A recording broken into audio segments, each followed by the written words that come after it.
رسول اللہ یا رسول اللہ یا رسول اللہ یا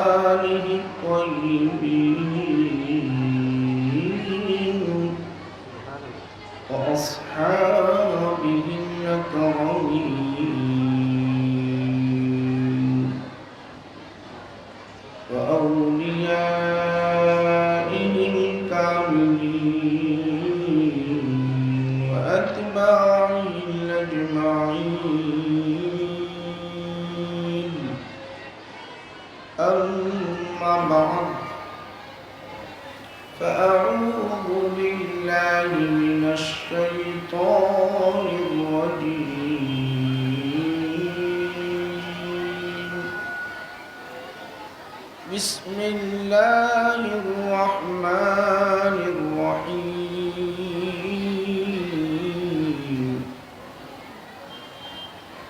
الا ان اولیاء اللہ لا خوف علیہم ولا هم يحزنون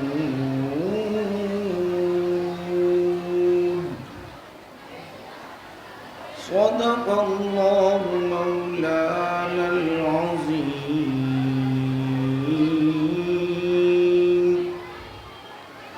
وقال تعالی فی شان حبیبہ ان اللہ وملائکتہ یصلون علی النبی یا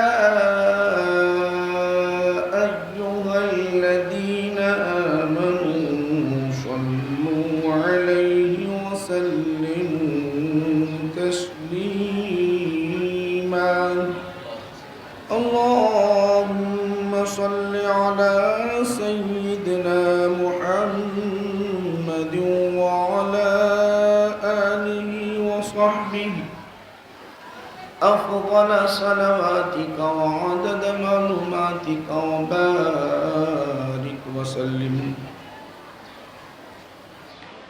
شہنشین پر تشریف فرما مشائخین اعظام، علماء کرام، بزرگان ملت، معزز سامعین، معزز سامعات، پیارے نوجوانوں، آج ہم ایک اللہ کے ولی کی کہ اس کے ضمن میں یہاں حاضر ہے.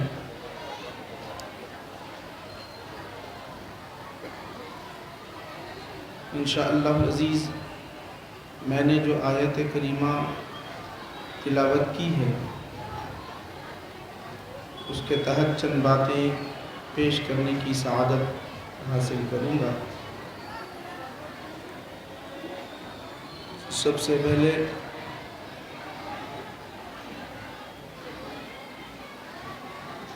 میں سجدہ نشین کی بارگاہ میں مبارکباد پیش کرتا ہوں. ماشاءاللہ اس طرح کے جلسے منعقد کر کے انہوں نے ایک عظیم کام انجام دیا ہے. اللہ اسے قبول فرما لے.